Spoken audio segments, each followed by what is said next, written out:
Trump کی مدد نہ ہوتی، امریکہ کا پیسہ نہ ہوتا، یہ جو ٹرمپ کی جھولی میں لا کے ہم بیٹھے ہوئے ہیں نا، ہم کہتے ہیں امن لے کے آئے گا، اس کی کہ نمبر 1 کہتا ہے جو براؤن یونیورسٹی نے cost of the war, American قوم کو یہ وار کتنے میں پڑی، امریکہ کے اسلحے اور پیسے گئے۔ وہ جو خواجہ آصف نے پوچھا تھا نا کہ جس بندے نے براہ راست ایران پہ حملہ کیا تم نے اس کو نوبل پرائز کے لیے نامنیٹ کیا کیا اس نے نوبل پرائز کے لیے؟ U S spent a total $31.5 billion to $33.7 billion mean military to Israel and US military operations in the region۔ یہ اس نے نقشہ دیا یو ایس فنڈنگ کا۔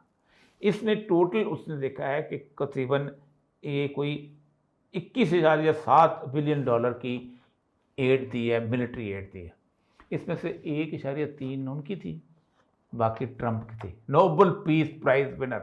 ہمارا تو بس نہیں چلتا، ہم نے اس کو نشانے پاک، وہ آتا نہیں ہے بیچارہ، ورنہ تو ہم تو وہ پکڑ کے منرل لے کے اس کے سامنے چلے گئے تھے، ایسے جیسے اپنا وہ نہیں دے جاتا، وہ شادی کے اندر توبہ دے جاتا ہیرے کا اور اس کا نا دے جاتا نا دلہن کو دلہا کو، وہ لے کے گئے چلے گئے تھے۔ اب اتنے برے تبصرے ہوئے ہیں دنیا کے اندر، اتنے برے تبصرے ہوئے ہیں۔ آپ کسی کارپوریٹ اینٹیٹی کی ہیڈ ہو یار،